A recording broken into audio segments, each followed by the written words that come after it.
All day I think about it, and then at night I say it. Where do I come from, and what am I supposed to be doing? I have no idea.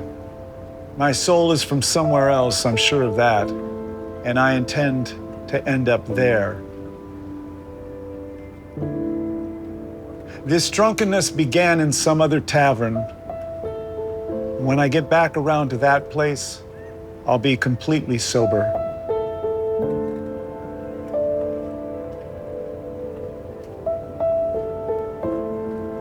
So I'm Kyle Secor.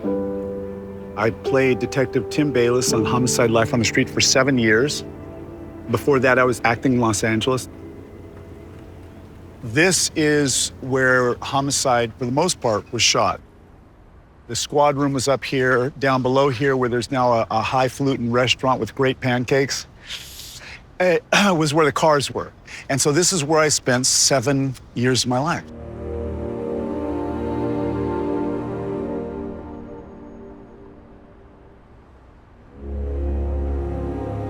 This place to me was dead to me. Did not want to see it again. I had left that part of my life well behind. I wanted to just wipe this thing out of my memory, which I was never successful doing.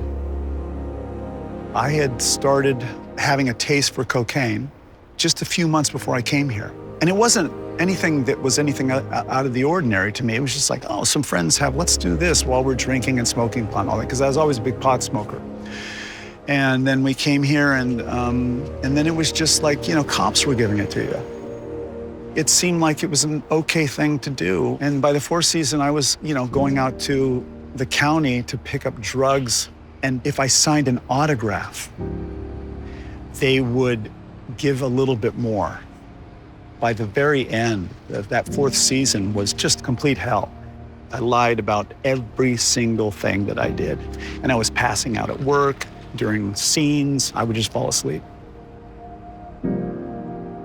This was our coffee place to come to because we all drank ourselves to sleep at night. And this is the place that got us awoken in the mornings. We just hit these bars one after another. If there were people in them, we went in them. And then we would generally end up at some point, at least happened once a week, here.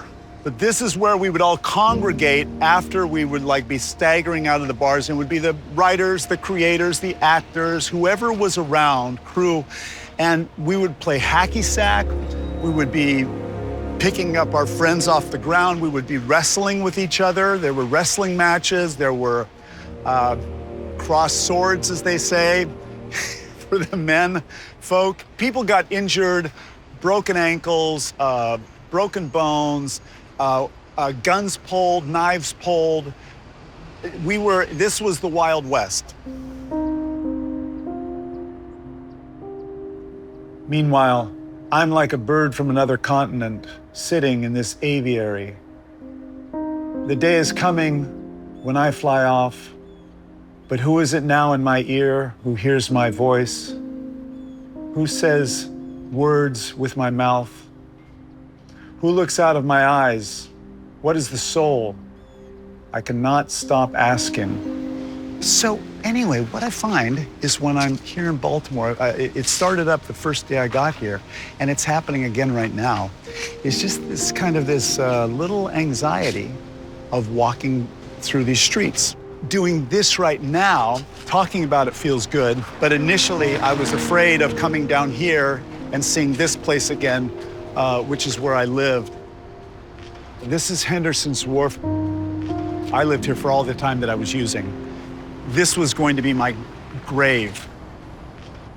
I had become basically a hermit when I wasn't at work, because at that point, you have drugs, but you don't want to share them with anyone. And I had plenty of money, and so I could just cordon myself off there. Nothing was ever put away. Everything was all on the floor. The proverbial, the pot to piss in was there. I didn't go in the bathroom because there were people that I thought were waiting for me. When it was really strong, the paranoia, the I was in my own there screaming downstairs saying, "Who's down there? Don't come up. I've got a baseball bat." I got out as far as I could get out on a window one night. And it was me on the ledge looking down, wondering what that fall would be like. That thing that I thought would never happen to me has happened. Not how did this happen, but how can I stop this? If I could taste one sip of an answer, I could break out of this prison for drunks. I didn't come here of my own accord, and I can't leave that way. Whoever brought me here will have to take me home. This poetry, I never know what I'm going to say. I don't plan it. And when I'm outside the saying of it, I get very quiet and rarely speak at all. Coming back around, going through everything that you go through, and then you get back to some place and you're sober. So here I am. I'm back in Fells Point for the, and I'm sober. In 1997, got back to LA, and when I got there, one of our cast members came over to my house, and we were doing a bunch of coke.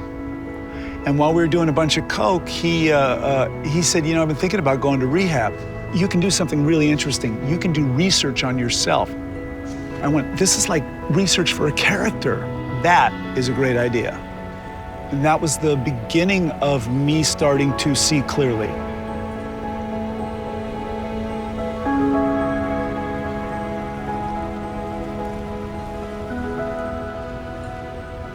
And then meeting my wife and having kids. And then those kids became my teachers, because I think for the most part, I just needed to grow the fuck up. I got better, and I went from not caring about anything to caring about others.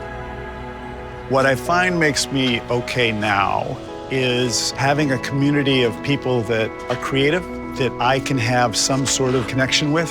What would you consider a difficult scene for you on Homicide? I was given that gift of that amazing scene on the boat where I'm thinking about taking my life, and Clark comes and stops me. Right now for me, writing a lot.